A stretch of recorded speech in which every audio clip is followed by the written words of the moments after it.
বাবা, তোমার খুব ঠান্ডা লাগছে। হ্যাঁ, খুব ঠান্ডা লাগছে। অনেক ঠান্ডা পড়েছে না? ঠান্ডি বুড়িটা তোমাকে খুব ডিস্টার্ব করছে। তুমি একটু বাইরে যেতে পারছো না, তাই না বাবা? হ্যাঁ, তুমি কি বাইরে যেতে চাও? হ্যাঁ হ্যাঁ, বলো, বাইরে যেতে চাও? তুমি কি খাচ্ছ? তোমার গালের মধ্যে কি ঢুকানো? তুমি কি পান খাচ্ছ?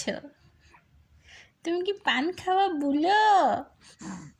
পান খাওয়া বুলো? তুমি মুখের মধ্যে পান ঢুকিয়ে রেখেছো। এখানে পান, এখানে সুপারি, এখানে পান, এখানে সুপারি, পান সুপারি, এখানে চুন, পান সুপারি চুন। তুমি কি পান সুপারি চুন খাচ্ছ? সোনা পাখিটা, তোমাকে কেউ কোলে নেয় না বাবা? সবসময় শুধু শুয়ে রাখে।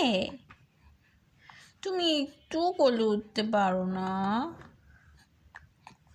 ওলে বাবা, বুলো তো পান খাচ্ছে, সুপারি খাচ্ছে, পান সুপারি খাচ্ছে। হ্যাঁ,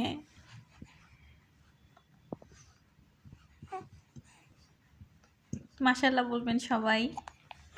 আমার সাপি সোনা উঠতে চাই, কোলে উঠতে চাই, কিন্তু মা তো কাজ করে, মা তো কোলে নিতে পারে না। আর এই ঠান্ডি বুড়িটা কামড় দিবে চলে উঠলে। তুমি এই ব্ল্যাঙ্কেটের মধ্যে থাকো, ওকে এইভাবে শুয়ে রেখেছি, কম্পিউটারের নিচে রেখে দিয়েছি। যে পরিমাণে ঠান্ডা পড়েছে, এই ঠান্ডাতে সব থেকে বেশি কষ্ট হয় বাচ্চাদের আর বয়স্কদের।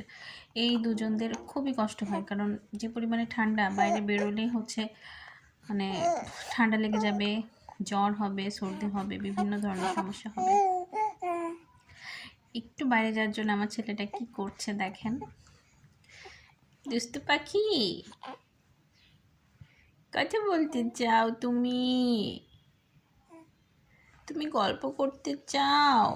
অনেক গল্প জমে আছে না বাবা? হ্যাঁ, আমরা অনেক গল্প করব।